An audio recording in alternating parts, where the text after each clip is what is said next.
Hola, ¿cómo están? Bienvenidos a un nuevo episodio de Paradigmático. Hoy vamos a estar hablando sobre el mundo laboral, la psicología, la tecnología y el contexto actual.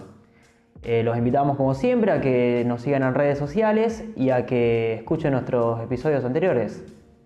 Bueno, hoy tenemos como invitada a Yamila Silva Peralta, que es doctora en Psicología de la Universidad de Barcelona, España, máster en Ciencias Humanas y Sociales de la Universidad de Francia y licenciada y docente de la Universidad Nacional de Mar del Plata, Universidad de Psicología.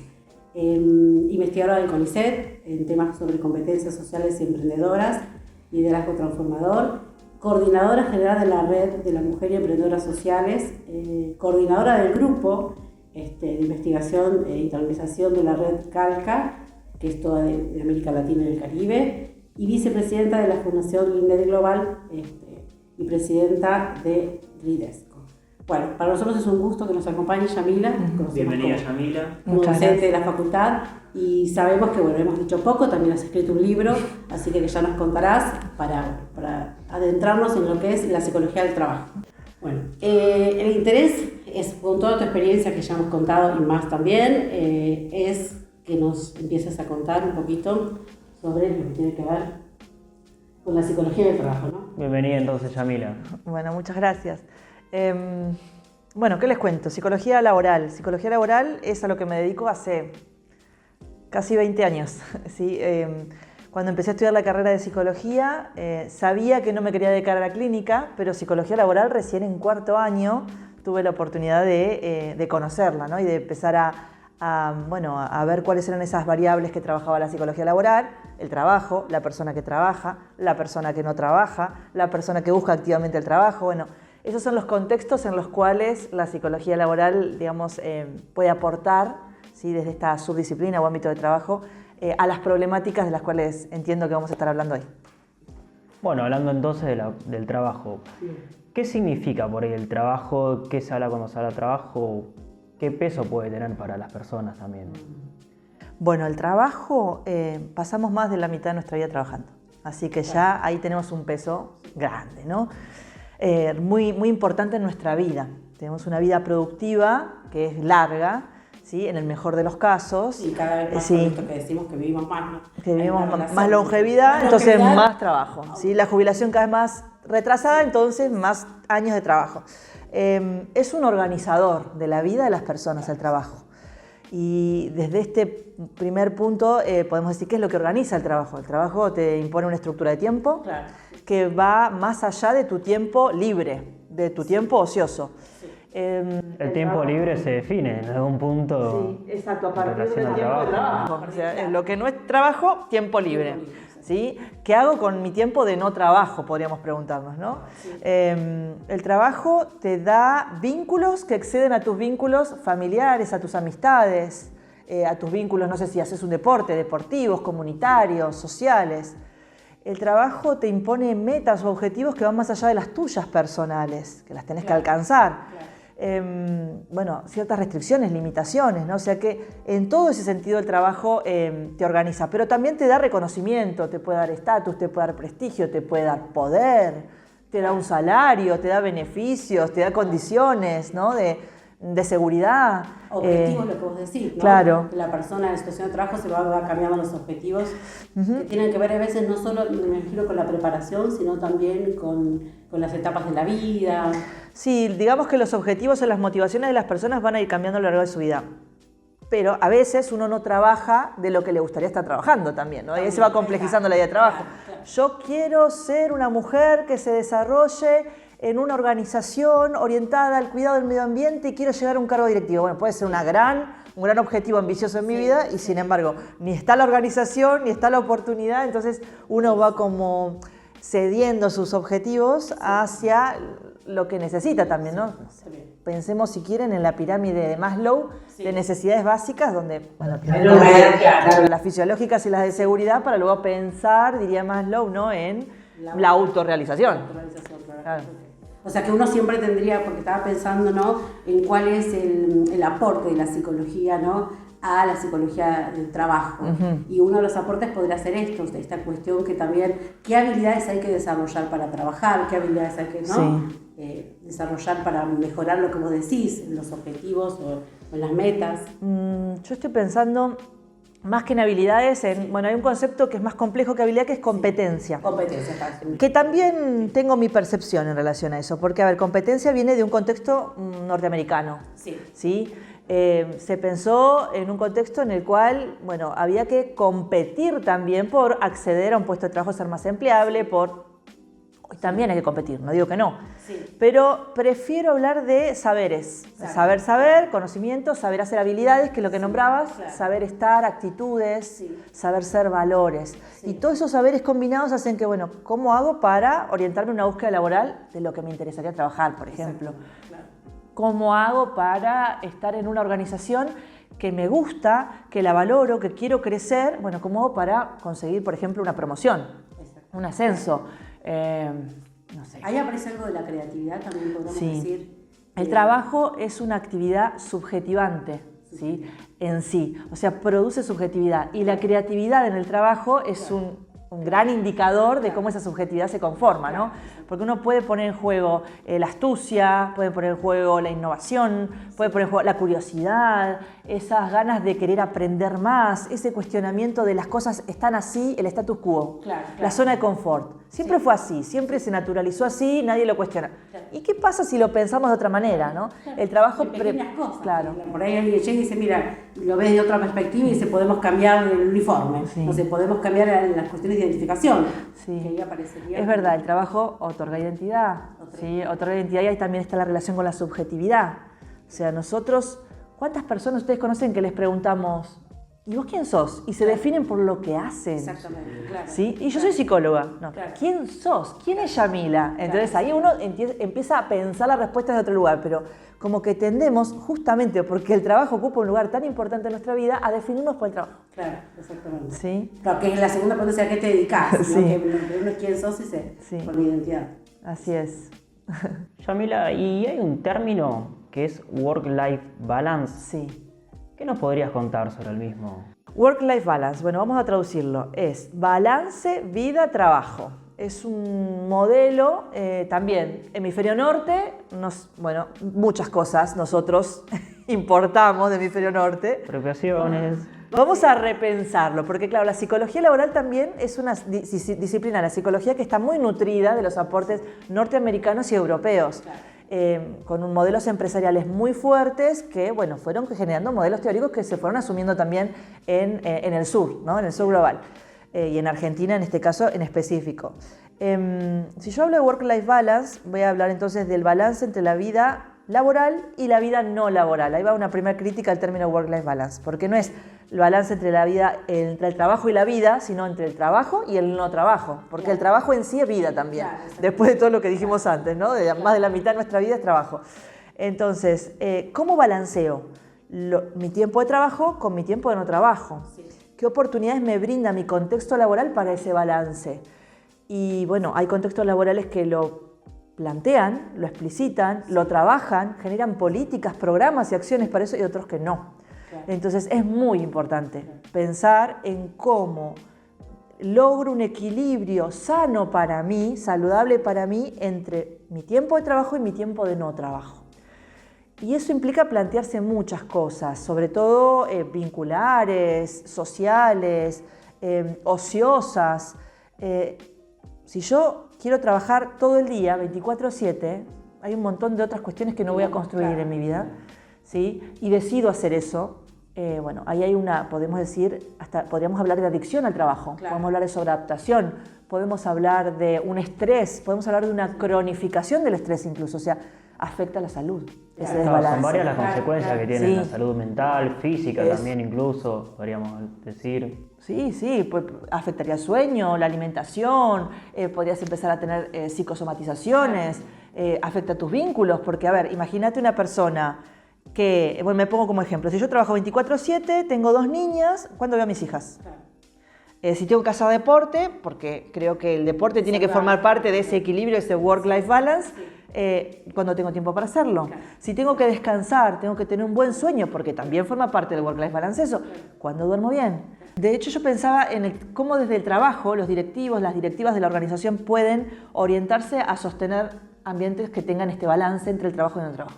Por ejemplo, se trabaja en el trabajo. Esa podría ser un valor, una norma, un principio de la organización. No te llevas trabajo a tu casa. Entonces ahí ya estás empezando a marcar límites entre el trabajo y el no trabajo. Otra, permisos para cuestiones familiares. También se da. Maternidad, paternidad, actos escolares, visitas al médico. Las empresas pueden favorecer estos permisos, tantos por mes, ¿sí? O en el semestre tantos, para dar lugar a este balance entre la vida. Otro que se me ocurre, cuestiones más sociales. Hay organizaciones que organizan, valga la redundancia, eventos a fin de año o competencias deportivas en equipos que se van conformando por compañeros y compañeras de trabajo, o los after office, que como para generar vínculos más sanos, o sea, que se generen amistades o buen compañerismo, un buen clima de trabajo. Buen clima de trabajo. Y eso también hace el work-life balance, un buen contexto de trabajo interno también. ¿Y cuál podría ser el rol del psicólogo? ¿Qué papel juega Ahí podemos hacer en muchas todo cosas. esto? A ver, por ejemplo, el psicólogo, habría que primero pensar si es un psicólogo interno, si vamos a una organización como ejemplo. Si trabaja desde dentro o está trabajando desde afuera y lo llaman como consultor externo o consultora externa. Podemos trabajar en el diseño del puesto, hacer que el puesto de trabajo nos lleve a esa sobrecarga, a esa sobreadaptación, a esa incapacidad de delegar y asumir todo 24/7. Hacemos una buena descripción del puesto. Después buscamos construir un perfil de competencias o de saberes para tomar esto que decía hace un momento, que sea sano y apto para ocupar ese puesto, ¿no? Que la persona que ocupe ese puesto tenga el perfil más adecuado a ese puesto, si se quiere, ¿no? Después, bueno, seleccionando a las personas que se postulen para ese puesto, que tengan ese perfil de competencias, ese perfil de saberes, como para que no esperen más de lo que se les puede ofrecer en el puesto de trabajo, para que no se sobreadapten, para que no se sobreexijan, para que no se frustren, aunque va a haber frustraciones, aunque va a haber desmotivaciones, sí, pero si nosotros... Por eso se puede hacer cambios también, ¿no? Claro, ¿Sabes? sí. Los cambios como ajustes, quiero Sí, decir, después puede haber ajustes, pero a ver, imagínense en una entrevista de selección, donde la persona está esperando que este puesto le pague un salario que no se le va a pagar, le dé una jornada laboral flexible que no la va a tener, le permita cada vez que tenga que ir a ver a la nena al acto, o acompañarla al médico, o tenga un cumpleaños, faltar, que no se lo va a permitir. Bueno, todo eso, si ya en una entrevista laboral se conversa, esa persona no sería la más apta para ese puesto de trabajo. Se va a frustrar, se va a enfermar o se va a ir. Estamos invirtiendo todo esto para una persona que no va a continuar, no se va a sostener en la organización, ¿sí? Entonces, desde la psicología laboral podemos prevenir ese tipo de situaciones. Ese malestar claro. en la persona y también que la organización también, ¿no? Exacto. Que no se vea debilitada en un sentido. Sí. Y podemos promover también. O sea, podemos, por ejemplo, la persona entró y le falta, no sé, de las competencias que se requieren para el puesto, liderazgo. Le podemos dar capacitación durante, una vez que ya ingresó a la organización, para que fortalezca su liderazgo adecuado a la cultura organizacional. Evaluamos sistemáticamente su desempeño cada año como para darle retroalimentación sobre cómo va desenvolviéndose en su puesto.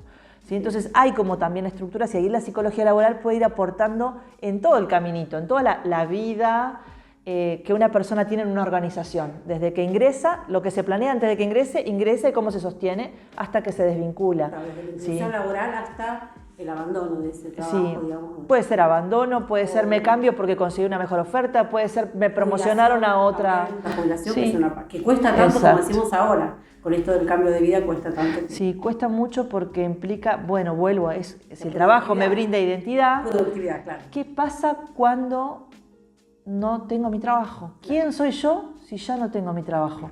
En la universidad lo vemos con los profesores más longevos, que tienen más trayectoria y tradición en la universidad, que de pronto, ¿cómo se resignifican a partir de la jubilación, no? Sí.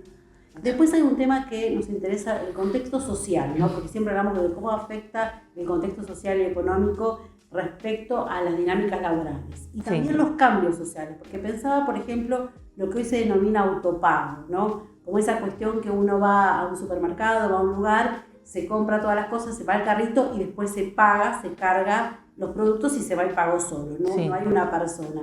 Todos estos cambios tecnológicos y sociales, ¿cuánto afectan a la inserción laboral o a otros tipos de trabajo? Bueno, la tecnología viene a quitar o agilizar, vamos a decirlo positivamente, agilizar ciertos procesos de trabajo. Bien. eliminar ciertas burocracias, Sí. ¿sí? Y por lo tanto, si eso antes lo hacía una persona de atención al cliente o de front office, ¿sí? De cara al cliente, de pronto hay una máquina que resuelve esa necesidad y por lo tanto ese puesto es prescindible. En ese sentido afecta directamente. Directamente. Porque O sea, menos puesto de trabajo. menos puesto de trabajo en el front office, lo que no quiere decir que no haya un trabajo, haya que generar puestos para lo que pueda llegar a ser desde optimizar cómo esa máquina atiende, generar un nuevo procedimiento, analizar resultados o sistematizar experiencias del cliente. O sea, hay otro tipo de necesidades que surgen también cuando incorporamos un cambio en las organizaciones. Hay que repensar esa estructura organizacional en función de la tecnología. Claro, porque Sí. la tecnología en ese punto va a facilitar en otro horario que alguien pueda ir a un cajero, que antes era imposible. Sí. O sea, ha tenido algunas ventajas y como ese hay que pensar en cómo optimizar esas ventajas para puestos de trabajo. Da flexibilidad, ¿sí? flexibilidad. Pero bueno, a ver, pensemos también que el contexto actual de trabajo, hay mucha necesidad de trabajo, hay precarización laboral, hay vulneración de derechos laborales, hay percepción de incertidumbre en el actual contexto. En el contexto económico argentino. Argentino, digamos, sí. específicamente. Bueno, podría decir latinoamericano, si quieren. bueno, sí, Sí. sí. Sí, eso te iba a decir, que nos hables un poquito de tu experiencia, ¿no? En el trabajo con otras organizaciones latinoamericanas. Bueno, hay tanto para decir ahí, pero voy a tratar de ser sintética. Hay una red que se conformó, vamos a decir, formalmente en el 2019, Mujeres Emprendedoras Sociales, empezó con un acompañamiento por Naciones Unidas y luego se resignificó y se amplió a un acompañamiento por CITED. CITED es el Programa Iberoamericano de Ciencia y Tecnología para el Desarrollo. Hoy son 11 países representados en la red, la Universidad Nacional de Mar del Plata, el Nodo Argentina es el nuevo coordinador. ¿Y qué involucra esta red? Esta red involucra a universitarias de distintas universidades latinoamericanas que trabajan desde sus universidades en el fortalecimiento emprendedor con perspectiva de género, ¿sí? Con perspectiva de cooperación sur-sur, o sea, entre los países del sur, ¿sí? Entonces ahí intercambiamos desde prácticas, conocimientos, modelos, modalidades de internacionalización. Hemos hecho clases internacionales con estudiantes de una cursada y de otra, de un país y de otro.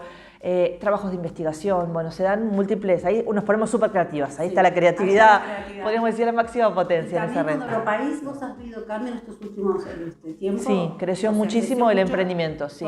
Por esto que decimos, por la dificultad en la empleabilidad. Por la dificultad en la empleabilidad y por la polivalencia de tareas que hacemos. Bueno, tengo mi trabajo, pero a la vez también me quiero desarrollar en este proyecto, entonces mi jornada laboral se hace extensísima porque trabajo lo formal en esta organización, estas 8 horas, 10 horas, y aparte le meto horas al emprendimiento. Claro. Y eso da también lugar a un buen efecto también en la salud mental, ¿no? Porque me afecta las horas de sueño, me afecta los vínculos familiares, me afecta con mi pareja, con mis hijos, mis hijas. Bueno, entonces hay que pensar también ahí cómo el emprendimiento, cuando se hace en el marco de otras actividades más, es sumar una jornada laboral más que uno lo invierte para su propio proyecto. Claro, ¿qué es lo que se juega ahí? Estoy haciendo lo que me gusta. El que emprende en esas condiciones está emprendiendo porque eso le gusta y no se lo da este otro trabajo. Eso se da mucho en este contexto que decíamos, ¿no? Se da eso y se da también las personas que no consiguen ser empleadas y bueno, tienen que salir a conseguir el ingreso que necesitan para subsistir, para sus necesidades básicas desde otro lugar. Y continuando con el contexto actual, ¿qué sería el techo de cristal? Techo de cristal. Bueno, techo de cristal es una metáfora. Metáfora que viene a decirnos que hay una discriminación vertical en los contextos laborales, en las organizaciones. Metáfora que viene a mostrarnos o a representar que hay personas que tienen más posibilidades de alcanzar puestos jerárquicos, directivos o estratégicos en una organización que otras. Y se ha estudiado muchísimo el techo de cristal en relación al género femenino, en relación a las mujeres. Lo que no quiere decir que en los últimos 5 años hay mucha investigación también en relación a las minorías, más allá del género, étnicas, religiosas, ¿sí? Y demás, por capacidades y discapacidades también. Bueno, este techo de cristal, ¿por qué es de cristal? Porque es invisible, es una barrera invisible. No es que yo defino una política que permite en esta organización que asciendan a puestos jerárquicos solo los masculinos. No se dice así. No se dice, claro. Pero la práctica en esa organización hace que cuando una mujer tiene mucho potencial y está mostrando ambiciones, Sí. motivación de logro, ganas de crecer, empezamos a ponerle un freno de mano ahí, no la dejamos. Claro. ¿Sí? ¿Cómo? La cambian de lugar. La cambian de pensaban. lugar, Sí. no, la comunicación no es tan fluida cuando le tiene que llegar a Sí. ella, no le llega toda la No le llega, información, claro, exacto. presenta un informe, y esto lo he visto, presenta un informe y el informe aparece a la mañana en el tacho de basura del jefe, Sí, sí, tal cual. ni lo leyó, No. de hecho lo tiró, y lo tiró para que lo vea. Claro, ¿Sí? Entonces uno dice, bueno, ¿cómo? claro. O sea, se va dando como en los intersticios, ¿no?, de la organización. Hay que explorar, hay que estar muy atento, escuchar, hay que ir viendo la recurrencia, ¿sí?, de esto para llegar a la conclusión de que ahí está tu techo de cristal. Mirá cómo te está la organización limitando ¿sí?, a que vos puedas promocionar, a que puedas llegar al puesto de directiva o de jefa. O ese techo de cristal, no sé si se va a volver para atrás porque es muy cambiante todo, pero se va resignificando. Exactamente. ¿Sí? Así que ese techo de cristal se empieza a relativizar, Sí. ¿no? O, por ejemplo, cuando alguien dice, bueno, si no me vas a permitir acceder a este puesto de trabajo, yo me voy. Claro. ¿Cómo que te vas? Y ya hay otra organización que me está, Claro, me está pidiendo para un puesto similar y me deja crecer. claro. Entonces también las organizaciones tienen que aprender, ¿no?, en esa Sí. resistencia Claro. en este caso a la promoción interna, a la posibilidad de crecimiento, acceder a puestos estratégicos, ¿no? Y lo que se está perdiendo también de una persona que pueda tener mucho potencial en un lugar estratégico en la organización para sostener cambios que hagan bien, ¿no?, y que Claro. permitan el crecimiento organizacional. Bueno. Sí. Muchas gracias, Yamila. Bueno, muy Muchas gracias interesante. a ustedes. Bueno, gracias, Yamila, nos encantó. Esperemos que al público también. Y bueno, para nosotros fue un placer. Gracias.